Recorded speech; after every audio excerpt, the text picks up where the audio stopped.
So hello dear students, स्वागत है आपका हमारे ऑफिशियल चैनल लक्ष्य एकेडमी स्टडी पॉइंट में। और आज हम पढ़ने वाले हैं बुद्धि का जो नेक्स्ट चैप्टर था। कल हमने जहाँ तक पढ़ा था उसके आगे।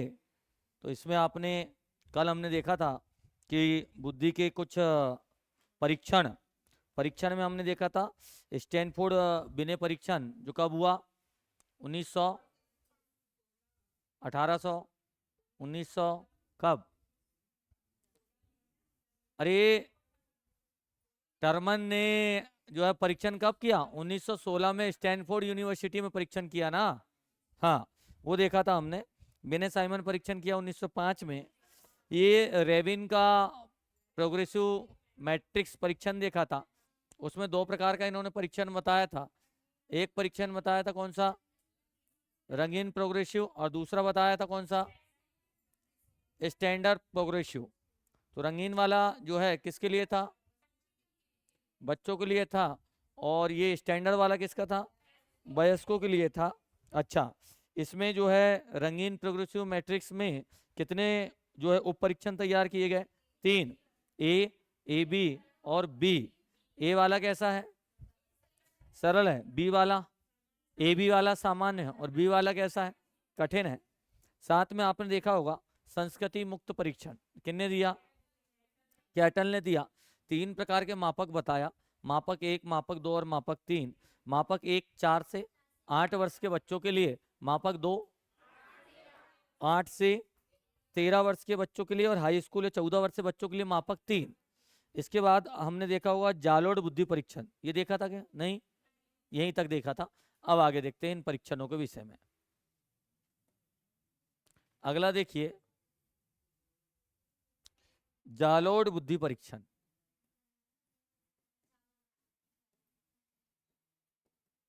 जालोड बुद्धि परीक्षण देखिए, जालोड बुद्धि परीक्षण ने 1921 में सामूहिक बुद्धि परीक्षण बनाया, और ये इनका नाम था जलोटा। क्या? जल पीते थे लोटा से नाम हो गया जलोटा। तो जलोटा ने जो है बुद्धि परीक्षण बनाया, और उनका परीक्षण उनके नाम से बना, जालोड बुद्धि परीक्षण। ये 1921 में इन्होंने ये परीक्षण किया, और ये एक प्रकार का सामूहिक बुद्धि परीक्षण था।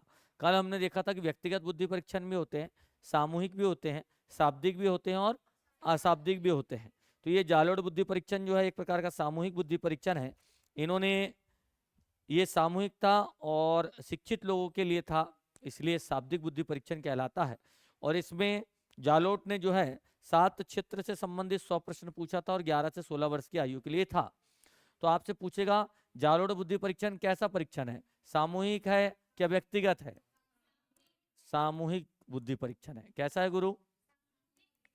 सामूहिक बुद्धि परीक्षण है। जालोट बुद्धि परीक्षण शाब्दिक है क्या अशाब्दिक है? शाब्दिक बुद्धि परीक्षण। कैसा है? शाब्दिक बुद्धि परीक्षण। कितने वर्ष की आयु के बच्चों के लिए है? 11 से 16 वर्ष की आयु के बच्चों के लिए। और यह जो है कितने प्रश्न इसमें पूछे गए? तो इसमें जो है जालोड़ बुद्धि परीक्षण में अलग अलग 7 कैटेगरी के अलग अलग जो है एरिया, यानी 7 प्रकार के क्षेत्र, अलग अलग क्षेत्र के 100 प्रश्न पूछे गए। 7 क्षेत्रों से 100 प्रश्न, 7 क्षेत्रों के 100 प्रश्न पूछे गए। काय में? जालोड बुद्धि परीक्षण बन जाएगा क्या? तो ये जालोटा का बुद्धि परीक्षण था, जो कब दिया उन्होंने? 1921। 1921 में दिया। और कैसा परीक्षण था? सामूहिक था और शाब्दिक था। कितने वर्ष के बच्चों के लिए था? 11 से 16। और कितने प्रश्न पूछे गए? 100 प्रश्न, 7 क्षेत्रों के। भारती मैडम, अरे बाद में लिख लेना, सब लिखा है, पूरा पूरा लिखा है, बुकों में लिखा है। अरियंत की बुक में है, सिखवाल की बुक में। बुक नहीं है तो ये वाला स्क्रीनशॉट लेके मैं पीडीएफ भेजता हूँ ना इंस्टाग्राम में, टेलीग्राम में इसको भेजता हूँ मैं। टेलीग्राम में नहीं हो तो जुड़ जाओ, अब भी जोड़ लूंगा क्लास के बाद, इतनी चिंता क्यों? मैं हूं ना। अब देखिए, ड्रॉ अ मैन बुद्धि परीक्षण। कौन सा? Draw a man, draw a man मतलब क्या? मनुष्य कर्षण परीक्षण, मनुष्य कर्षण विधि। क्या? मनुष्य कर्षण विधि। नाम से समझ में आ रहा ना, ड्रॉ अ मैन, ड्राइंग किसकी करना है? एक मैन की करना है, ठीक है। मैं देखता हूं मेरी एक भौएं उठी क्यों रहती क्लास में, नीचे क्यों नहीं होते? उसके लिए ऐसा नीचे बैठालना पड़ेगा बच्चों को, कैमरा नीचे करना पड़ेगा। ऐसा देखता हूँ तो ऐसी रहती है, फिर वैसी हो जाएगी। ऐसे ही रहती है, पढ़ाते समय भौं ऊपर ही रहती है। ये कैमरा में मुझे, मैं खुद ही तो दिखता हूँ, है ना। इधर बस दिख रहा है तो इधर दोनों जगह मैं ही दिखता हूँ, उधर भी इधर भी, ठीक है। तो कौन सा टेस्ट है? ड्रॉ मैन टेस्ट है। देखिए, मनुष्य कर्षण विधि जो है, ये दिया गुड एंड एफ ने। किसने दिया? Good and F. ये मनुष्य कर्षण विधि है, गुड एंड एफ ने दिया। और ये जो परीक्षण है, ये मानसिक रोगियों के अस्पताल में उपचार देने से पहले उनकी बुद्धि की एक जानकारी लिया जाता है। 1936 में यह बुद्धि परीक्षण बनाया गया और इसमें मानसिक रोगियों से एक मनुष्य का चित्र बनवाया जाता है। मानसिक रोगियों के इलाज के लिए इस परीक्षण का उपयोग किया जाता है और मानसिक रोगियों से एक चित्र बनवाया जाता है इस परीक्षण में, ड्रॉ मैन। तो आपसे पूछेगा, पहला क्वेश्चन तो यही बनता है कि ड्रॉ मैन परीक्षण व्यक्तित्व परीक्षण है कि बुद्धि परीक्षण है? तो आपको बताना है बुद्धि परीक्षण है। दूसरा, मानसिक रोगियों के लिए निम्न में से कौन सा परीक्षण किया जाता है? 4 दिया रहेगा, उसमें आएगा क्या? Draw man. तीसरा बनेगा ड्रॉ मैन किसने दिया? Good and F. और चौथा बनेगा ड्रॉ मैन टेस्ट कब दिया गया? 1936। 1926 के 36? मेरी बुक में तो 36 लिखा है। 26 दिया, देख लेंगे उसको। 26 दिया है, बोले 26 लिख लेते हैं। 1926 देख लेते हैं इसको। हाँ, देखिए, तो ये जो है मानसिक रोगियों के इलाज के लिए है, ठीक है। Draw man test. तो बुद्धि का कौन सा परीक्षण है? ये बुद्धि का मनुष्य कर्षण विधि, जो मानसिक रोगियों के इलाज के लिए बनाया गया 1926 में गुड एंड एफ के द्वारा। Good and F. सर आवाज कम ज्यादा हो रही है, अभी कर देते हैं तुम्हारी आवाज का इलाज। मैं तो सीधा ही सीधा बोल रहा हूं, पता नहीं तुम तक कैसी कम ज्यादा जा रही है। 1 मिनट रुकिए।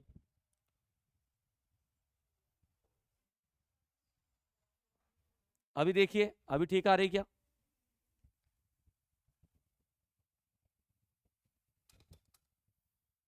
शायद इसके कारण हो रही हो। तो अभी देखिए, अभी ठीक है, आवाज आ रही है? चलिए बताइए, इधर ऑनलाइन वाले जो है क्लास नंबर 2, अभी ठीक आ रही क्या? नहीं आ रही है तो फिर ऑफलाइन आ जाओ। अगर ठीक आवाज नहीं आ रही है तो ऑफलाइन आ जाओ, यहाँ एकदम क्लियर आवाज आती है। बोलो, आती है कि नहीं आती? पूरा समझ में आता कि नहीं आता? आवाज एकदम मीठी आती कि नहीं आती? साउंड कम ज्यादा होता क्या? पूरा हमेशा मजा आता है। तो ऑफलाइन क्लास में जो है, हाँ हाँ, तो यहाँ पर पूरा जो है कंप्लीट आवाज आ रही है। तो आप लोग जिनको आवाज नहीं आ रही है, जो गूगल मीट और जूम के माध्यम से जुड़े हुए हैं, है ना, जब आप बोर्ड के पास जाते तब नहीं आती, बोर्ड खींच लेता क्या आवाज? कुछ भी। हाँ, तो फिर यहाँ आइए। अब आपको आवाज एकदम बिल्कुल फाइनल फाइनल चाहिए ना, ओरिजिनल वाली, तो वो यूट्यूब वाले अलग पढ़ रहे हैं, तुम गूगल मीट वाले अलग पढ़ रहे हैं, ये अलग पढ़ रहे हैं। इनको एकदम सही आती है। ये माइक के माध्यम से, वायर के माध्यम से जा रही है। अब वायर में से कितनी जा रही पता नहीं, एक और ये अंदर माइक लगा है, उसमें से तुम्हारे तक कितनी जा रही पता नहीं। तो इसलिए यहाँ आ जाओ, ठीक है, उतना ही समझ में आ रहा है। चलिए, तो देखिए, ड्रॉ अ मैन टेस्ट। क्यों हिल रहा है भैया? Draw a men test. अगला देखिए, भाटिया बुद्धि परीक्षण। कौन सा? भाटिया बुद्धि परीक्षण।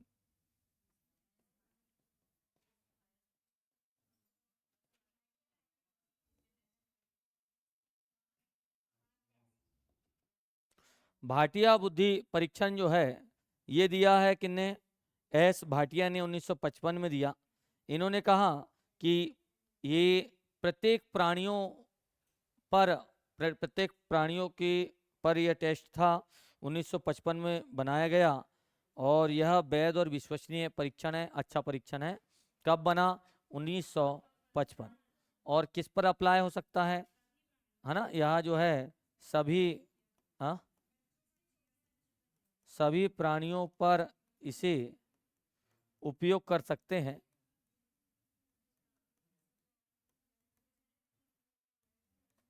विशेषकर बच्चों पर, विशेषकर देखिए बच्चों पर तो सभी छह वाला, विशेषकर बच्चों पर परीक्षण किया किन्ने? भाटिया ने। अरे छोटे बच्चे, अब देखिए जो, ठीक है, छोटे बच्चे जो है या जो भटे होते हैं ना बैंगन, वो सब प्राणी खा सकते हैं, इंसान जानवर सब, ऐसे याद कर लो। तो सभी प्राणियों के लिए है क्या? भटे, भाटिया बुद्धि परीक्षण। अगला देखते हैं, जोशी का सामान्य मानसिक योग्यता परीक्षण। जोशी का सामान्य मानसिक परीक्षण।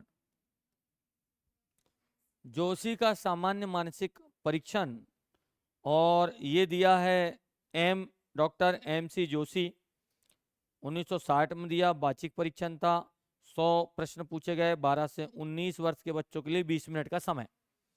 तो ये जो परीक्षण था ये बाचिक परीक्षण था। बाचिक मतलब शाब्दिक, क्या शाब्दिक? बोलिए, बाचिक मतलब कैसा? शाब्दिक बुद्धि परीक्षण। और ये दिया गया 1966 में, 1960 में दिया गया। यह 12 से 19 वर्ष के बच्चों के लिए था। कितने के लिए? 12 से 19 वर्ष के लिए था। इसमें 100 प्रश्न पूछे गए। कितने प्रश्न? 100 प्रश्न पूछे गए। और ये जो एमएस जो जोशी का परीक्षण था, इसमें 20 मिनट का समय था। कितना? अब ये बताइए, 20 मिनट में 100 प्रश्न का जवाब देना है, उससे क्लियर हो जाएगा कि सामने वाले में कितनी बुद्धि है या नहीं है। कितने मिनट में कितने प्रश्न? किसका परीक्षण है ये? जोशी का परीक्षण। किसने दिया? Doctor MC Joshi. कब दिया? 1960। कितने प्रश्न पूछे गए? 100। बाचिक था क्या अवाचिक था? बाचिक मतलब शाब्दिक। और कितने वर्ष के बच्चों के लिए? 12 से 19 वर्ष के बच्चों के लिए। अगला जो परीक्षण है वो है बैचलर बुद्धि परीक्षण। कौन सा?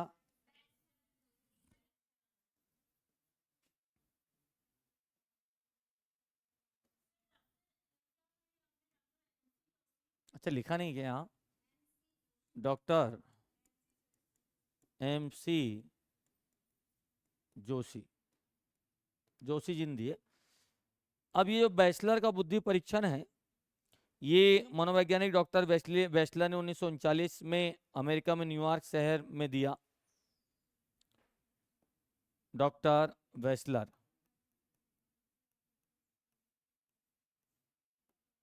ये बैचलर का परीक्षण 1939 में दिया। और यह जो परीक्षण है अमेरिका के न्यूयॉर्क शहर में वयस्क बेलूव्यू अस्पताल के वयस्क तथा बच्चों के लिए अलग अलग परीक्षण तैयार किए गए।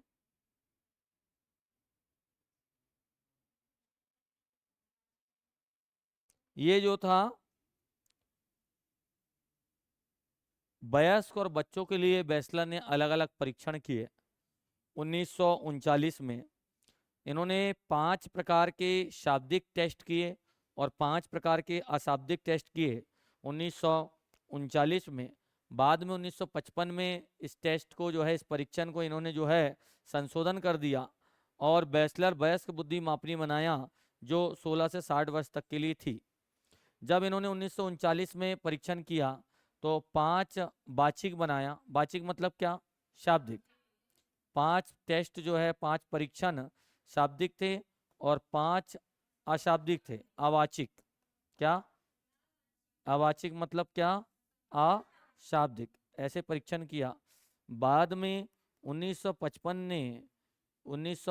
में इन्होंने संशोधन कर दिया और संशोधन करके जो परीक्षण बनाया वो बनाया किसके लिए? वयस्कों के लिए। सिर्फ किसके लिए? वयस्कों के लिए, एडल्ट के लिए। और ये थे 16 से 60 वर्ष के लिए। किसके लिए? 16 से 60 वर्ष के वयस्कों के लिए परीक्षण बनाया किसने? बैचलर बुद्धि परीक्षण। चलिए, बन जाएगा क्या? तो ये थी आपकी बुद्धि परीक्षण। अब साहब, बुद्धि परीक्षण का महत्व क्या है, क्यों ये परीक्षण हमने किए हैं या क्यों परीक्षण किए जाते हैं, उस पर बात करते पहले एक बार इसका रिवीजन कर लेते हैं। तो जालोट बुद्धि परीक्षण किसने दिया? जालोटा ने दिया। सामूहिक है कि व्यक्तिगत है? सामूहिक है। शाब्दिक है क्या? शाब्दिक है। ये पूरा आपको जो है एक एक शब्द याद रखना है। जलोटा ने जो है सामूहिक दिया। अब देखिए, एक लोटा जल, हर समस्या का हल, CL हल। अब आजकल एक लोटा जल तो सभी लेके जा रही महिलाएं लोग, मंदिरों में देख लो, जय बाबा जी की, चले लोटा ले लेके, आजकल बहुत बढ़ गए हैं। तो सामूहिक याद रखो। अब उसमें जो है ओम नमः शिवाय शाब्दिक याद रखो। तो कैसा है? शाब्दिक। लोटा, जल, समूह, शाब्दिक, ओम नमः शिवाय, ऐसा याद कर लो। तो ये जो है, अब आजकल छोटे बच्चे भी जा रहे हैं मम्मियों के साथ, 11 से 16 वर्ष के बच्चे भी ओम नमः शिवाय चल रहा है ना? तो और है ना, 7 अलग अलग क्षेत्रों से बेलपात्र फूल तोड़ तोड़ के ला रहे हैं और 100 चढ़ा रहे हैं। लो बोले, ऐसा याद रख लो। एक कहानी के थ्रू याद रहे कि जालोट बुद्धि परीक्षण एक सामूहिक बुद्धि परीक्षण है, शाब्दिक बुद्धि परीक्षण है, और ये जो है 11 से 16 वर्ष के लिए है, और इसमें 7 क्षेत्रों के 100 प्रश्न पूछे जाते हैं। बन जाएगा। ड्रॉ ए मैन, मनुष्य कर्षण विधि। मनुष्य की आकृति बनवाई जा रही किससे? मानसिक रोगी से, कि तू सही सही मनुष्य बना पा रहा कि नहीं, क्या जानवर तो नहीं बना दे रहा है, पागल तो नहीं है। ठीक है, तो मानसिक रोगी का। और दिया किसने? Draw a man Goodenough. Draw a man Goodenough, पूरा वो इकट्ठा ही याद रख लीजिए। Draw a man Goodenough, ऐसे याद रख लीजिए। और ये मानसिक रोगियों के परीक्षण के लिए है। भाटिया बुद्धि परीक्षण तो भाटिया ने दिया, भटे सब प्राणी खाते हैं तो सभी के लिए है। जोशी का सामान्य परीक्षण है ना, वाचिक। अच्छा, ये बताइए, जब हम बाल विकास पढ़ते हैं कितनी अवस्थाओं का अध्ययन करते हैं? 4। शैशवावस्था 1, बाल्यावस्था 2, किशोरावस्था 3 और 1 प्रौढ़ अवस्था। गर्भ अवस्था, शैशवावस्था, बाल्यावस्था, किशोरावस्था, बाल विकास के अंतर्गत 4 अवस्थाओं का अध्ययन किया जाता है। तो मुझे ये बताइए, सबसे ज्यादा संवेग परिवर्तन कौन सी अवस्था में होते हैं?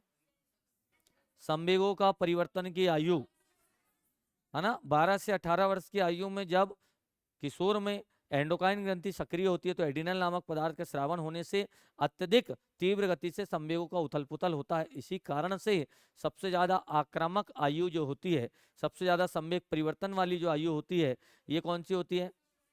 किशोर अवस्था, तूफान का काल, संकट का काल, व्यवसाय चुनने की, जीवन साथी चुनने की, है ना, बसंत ऋतु, ये सब कौन सी अवस्था की विशेषता है? किशोर अवस्था की। तो यहाँ पर जो जोशी परीक्षण है, तो जोश जोश में कौन से बच्चे? 12 से 18 वर्ष, ऐसे याद रखो। तो जोशी परीक्षण 12 से 18 वर्ष के बच्चों के लिए कितने प्रश्न? जोश जोश में 100 प्रश्न कर देते 20 मिनट में। कौन? 12 से 18 वर्ष के बच्चे, ऐसे याद रख लो। तो जोशी परीक्षण कौन सा है? शाब्दिक। कितने वर्ष के बच्चों के लिए? कितने प्रश्न, कितने मिनट में? और बैचलर बुद्धि परीक्षण, अब पहले ये बैचलर के लिए थी, बाद में बॉयज के लिए बना दिए। तो बैचलर यानी जिनकी शादी नहीं हुई है, कम आयु वाले बच्चे, और बाद में 16 से 60 यानी बैचलर के बाद तो बैचलर और बैचलर के बाद वाली किन्ने बनाया, बैचलर ने कब 39, 5 बैचलर के लिए 5 अबैचलर के लिए, बयस के लिए। समझ में आया क्या? तो ये था आपका बुद्धि परीक्षण। तो इतने ही परीक्षण हमको पढ़ना है। अब बुद्धि परीक्षण का महत्व क्या है, क्यों हमें ये बुद्धि परीक्षण इतना पढ़ना पड़ा? तो देखिए, जब हम स्कूल में जाएंगे तो बुद्धि परीक्षण इसलिए महत्वपूर्ण है, या हमारे जब निजी स्वमेव बच्चे होंगे तो निजी वाले बच्चों की भी बुद्धि परीक्षण करना जरूरी, जब तो उनको आप आगे क्या करना चाहिए क्या नहीं करना चाहिए इसका गाइडेंस दे सकते हैं। यानी व्यक्ति की मानसिक आयु, मानसिक योग्यता को ज्ञात करने के लिए आपको उसकी बुद्धि का टेस्ट करना पड़ेगा कि इसमें कितनी बुद्धि है, पहला। दूसरा, जब आप बुद्धि जान जाओगे कि किस बच्चे में कितनी बुद्धि है, तो आप उसकी बुद्धि के अनुसार उसे कार्य सौंप सकते हैं। बाल विकास यह कहता है, मनोविज्ञान यह कहता है कि हमें बुद्धि के अनुसार कार्य देना चाहिए, होमवर्क देना चाहिए। इंटेलिजेंट है तो उसे आप ज़्यादा होमवर्क दीजिए, सामान्य बच्चे हैं तो सामान्य होमवर्क दीजिए, और जो मंदबुद्धि है, कम बुद्धि वाले हैं, उनको कम होमवर्क दीजिए। जितनी क्षमता उतना कार्य। ये कैसे तय करेंगे? ये तय करेंगे बुद्धि के टेस्ट से, किसमें कितनी बुद्धि है। समझ में आ रहा क्या? इसलिए इन्होंने बुद्धि टेस्ट किया। बुद्धि परीक्षण के द्वारा हम छात्रों का वर्गीकरण कर सकते हैं। वर्गीकरण मतलब कि कौन कौन से छात्र इंटेलिजेंट है, कौन कौन से सामान्य बुद्धि वाले, कौन कौन से मंद बुद्धि वाले, ताकि उन मंद बुद्धि वाले छात्रों को और सामान्य ला सके और सामान्य वाले को और इंटेलिजेंट की तरफ बढ़ा सके, और इंटेलिजेंट है तो उनको और इंटेलिजेंट कर सके। इस वर्गीकरण के लिए भी हमें पता होना चाहिए बुद्धि का टेस्ट, यानी किसमें कितनी बुद्धि है। साथ में छात्रवृत्ति के लिए, है ना, छात्रवृत्ति के लिए भी बुद्धि, स्कॉलरशिप के लिए भी जो है बुद्धि का टेस्ट जरूरी है। जो कम बुद्धि वाले छात्र हैं उन्हें जो है छात्रवृत्ति की भी व्यवस्था कर सकते हैं, ताकि वह जो है उन पैसों से और अन्य चीज़ें या इंस्ट्रूमेंट्स कह सकते हैं, सहायक सामग्री खरीद सकें या फिर व्यवसाय कर सके, ऐसा बोल सकते हैं। अब बुद्धि का टेस्ट इसलिए भी है कि बुद्धि का टेस्ट करने के बाद ही पता चलेगा कि इसकी योग्यता या क्षमता कितनी है और किस क्षेत्र में है, रुचि कहाँ है। व्यवसाय करने में, खेल में है, बहुत तीव्र बुद्धि का है, या संगीतात्मक बुद्धि है इसमें, या आपकी जो है शारीरिक गतिज बुद्धि वाला है ये, या इसमें प्रकृतिवादी बुद्धि है। अलग अलग बुद्धि के अपन ने ढेर सारे प्रकार देखा, तो उसमें ये बुद्धि टेस्ट करने से हमें पता चल जाएगा कि यह किस प्रकार की बुद्धि का छात्र है। तो हम उसे उसके अनुसार व्यवसाय चुनने की सलाह भी दे सकते हैं, या कौन सा सब्जेक्ट इसे लेना चाहिए ये भी सलाह हम कब दे सकते हैं, जब हम उसके बुद्धि का टेस्ट कर लें। नहीं, सामान्यतः आजकल तो हमें ऐसी सलाह दे देते हैं, मैथ साइंस ले ले, बोले क्यों? तो बोले वो सब ले रहे हैं आजकल, तो वही चल रहा है। बोले बायो ले ले, नीट की तैयारी करना, बोले क्यों? डॉक्टर बनना, सभी बन रहा है, बोले फीस खूब आती है उसमें। अब भले ही बच्चे की बुद्धि उतनी हो या ना हो, आज आप देख रहे हैं यह बिल्कुल व्यवसाय व्यापार चल रहा नीट वालों का। अरे हो क्या, हर घर के लड़के लड़कियां काहे की तैयारी कर रहे हैं? नीट। और ढेर सारे उसमें जो दुकानें खुल चुकी है, और वो दुकानों में जब बच्चे जाते हैं तो ये पाते हैं कि उनकी बुद्धि लब्धि भले ही उतनी नहीं है, लेकिन उनको जबरन वहां भेज दिया गया है। परिणामतः यह होता है कि अगर वह मोस्ट इंटेलिजेंट है, उनमें बुद्धि लब्धि प्रतिभाशाली सृजनात्मक है, तो वह एग्जाम को क्रैक कर लेंगे, और नहीं तो फिर वो 2-3 साल बेचारे वहां भटकते हैं, और उसके बाद भी नहीं हुआ तो देखने में आ रहा है कोटा फैक्ट्री करके वेब सीरीज बनी है, कई लोग आत्महत्याएं कर रहे हैं, कैरियर बर्बाद हो रहा है, ये मोटी मोटी कांच को चश्मा लगे हैं, और फीस देख लो लाखों रुपए में, और दुकानें तो इतनी खुल गई हैं। तो क्या यह संभव है कि हर बच्चा नीट की तैयारी कर सके?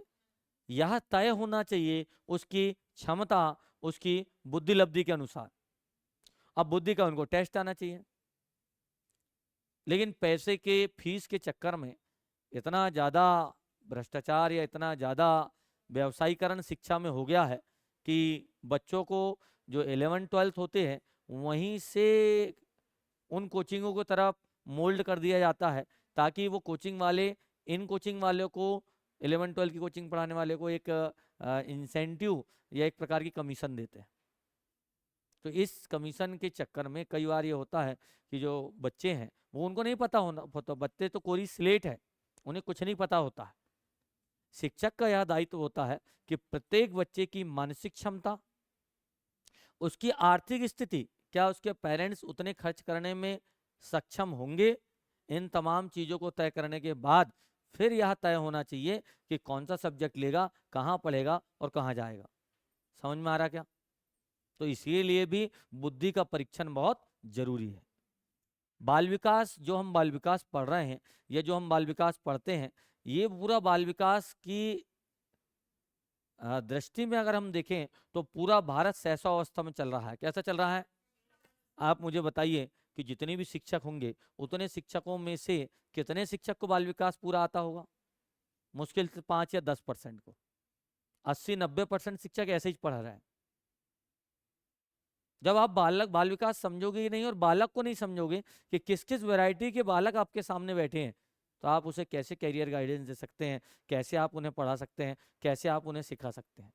आपकी कक्षा में बैठा हुआ प्रत्येक छात्र के बारे में आपको पता होना चाहिए कि किसकी क्या समस्या है, कौन कहाँ कमजोर है, किसकी कितनी मानसिक क्षमता है, कौन किस प्रकार का है, प्रतिभाशाली है, सृजनात्मक है, मंदबुद्धि है, पिछड़ा है, अतिश्रेष्ठ है, अति कुशाग्र है, या मानसिक मंदता है उसमें, या वह दिव्यांग है, या वह क्लास में इमोशनली जो है अटैच नहीं हो पा रहा है, इंगेज नहीं हो पा रहा है, जुड़ नहीं पा रहा है। तो उसके पीछे कारण क्या है, यह शिक्षक को जानना पड़ेगा और उसका निदान करके फिर उसका क्या करना पड़ेगा, उपचार करना पड़ेगा। तब आप एक अच्छा बालक बना सकते हैं और बालक का विकास आप सर्वांगीण कर सकते हैं। समझ में आ रहा क्या? ये बहुत जरूरी, इसका अभाव है। ये कब आएगा? जब प्रत्येक शिक्षक को A to Z मनोविज्ञान के बारे में, बाल विकास के बारे में पता होगा। और यह सिर्फ शिक्षकों के लिए नहीं है, ये माता पिता के लिए भी उतना ही महत्वपूर्ण है। समझ में आ रहा क्या? और नहीं तो 3 इडियट मूवी और कई मूवी आपने देखा है जिसमें जबरन बच्चा जो नहीं चाहता दूसरे बच्चे को देखकर बोले वो तेरी मौसी का लड़के ने नीट क्वालिफाई कर लिया, तू भी कर।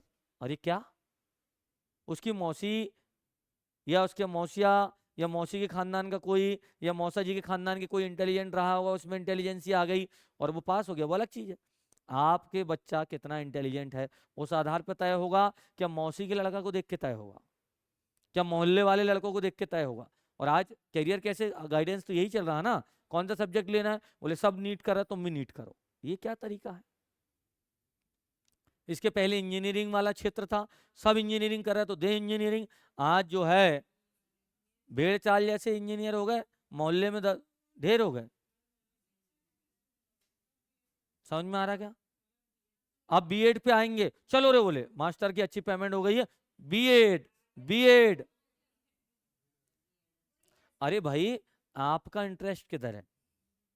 क्या आपको पढ़ाना अच्छा लगता है तो आप पढ़ाई क्षेत्र में जाइए, आपको मैकेनिकल वाला क्षेत्र अच्छा लग रहा है उसमें जाइए, आप में कितनी इंटेलिजेंस है उसमें जाइए, आप कितना पढ़ सकते हैं, आपकी कैपेसिटी कितनी है उस फील्ड को चुनिए, आप कितना खर्च कर सकते हैं उस फील्ड को चुनिए। आईएएस की तैयारी करने कहीं दिल्ली चल जा रहे हैं और बेचारों की आर्थिक स्थिति उतनी मजबूत नहीं है, 1 आध साल वहां इंदौर दिल्ली में टिक पाते हैं, बाद में वापस आ जाते हैं, लाइब्रेरी में 1-2 साल पढ़ते हैं और फिर घर।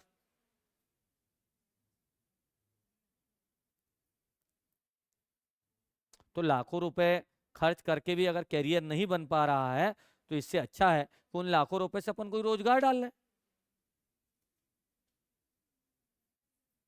कई बेरोजगार इंजीनियरिंग करके, और आगे देखना डॉक्टर भी मोहल्ले मोहल्ले डॉक्टर हो जाएंगे, हर तीसरे घर में डॉक्टर मिलेगा। बोले तेरा लड़का क्या है? डॉक्टर। बोले तेरा? मेरा भी डॉक्टर है। बोले तेरा क्या कर रहा है? कुछ नहीं। बोले तेरा? बोले मेरा भी कुछ नहीं कर रहा है। हाँ, आप 5-10 साल 15 साल बाद देखिएगा। तो ये स्थिति क्यों बन रही है? ये बन रही कैरियर गाइडेंस के अभाव में, बच्चों को सही रूप से समझ नहीं पाना।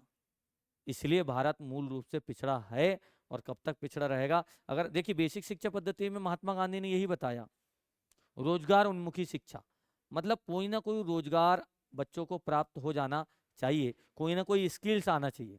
फिर वह सिलाई बुनाई कढ़ाई कताई की हो, चाहे संगीत की हो, खेल की हो, नृत्य की हो, कोई भी एक स्किल्स आप में रहना चाहिए।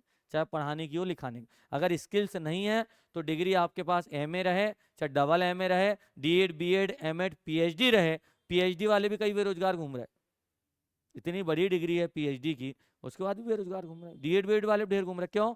क्योंकि उनमें क्या नहीं है, अरे क्या नहीं है, स्किल्स नहीं है, स्किल्स। तो हमें अपने आप से पूछना पड़ेगा, क्या हमारे में कोई स्किल्स है? अगर है तो हमें रोजगार प्राप्त करने से कोई नहीं रोक सकता, कहीं भी काम कर लेंगे, कहीं भी कमा लेंगे। अरे आ रहा कि नहीं आ रहा है, समझी माती का, है ना? और क्या है, समझला का। तो ये बात को ध्यान रखिएगा, और इस बात पे थोड़ा सा बहुत जरूरत है। और पूरे जो अपने जो पिछड़े राज्य है, मध्य प्रदेश, उत्तर प्रदेश, बिहार, झारखंड, राजस्थान, छत्तीसगढ़, यहाँ तो अति दयनीय स्थिति है गुरु। उत्तर में थोड़ी बहुत ठीक है, और दक्षिण में तो बहुत अच्छी है। समझ में आ रहा है? साक्षरता ही वहाँ 90% से ऊपर है। अपने यहाँ तो सब लोग एमपी पुलिस की तैयारी करने को देखते हैं, चलो बोले पुलिस के फॉर्म भर दो। अरे क्यों भैया? और फिर जीवन भर कोड़ते हैं। उधर इंटरेस्ट देखिए, जिस क्षेत्र में इंटरेस्ट नहीं है, अगर वो क्षेत्र का काम करते हैं तो पूरे पूरे जीवन भर कोड़ना टाइप का रहता है। क्यों? क्योंकि आपकी इच्छा, आपकी व्यक्तित्व ही वैसा नहीं है। पर्सनैलिटी चैप्टर अपन पढ़ेंगे, और आपकी पर्सनैलिटी वैसी नहीं है, और आप वो काम जबरदस्ती हर दिन कर रहे हैं, कितने दिन मन मार के करेंगे? एक दिन दो दिन की बात नहीं, पूरी जिंदगी 60 साल 62 साल तक रिटायर तक करना है। तो इसलिए जिधर इंटरेस्ट है वही काम करना चाहिए, भले कम कमाओ ज्यादा कमाओ, एक अलग मैटर है। ठीक है क्या? तो आपका ये बुद्धि चैप्टर आपको अच्छा लगा होगा।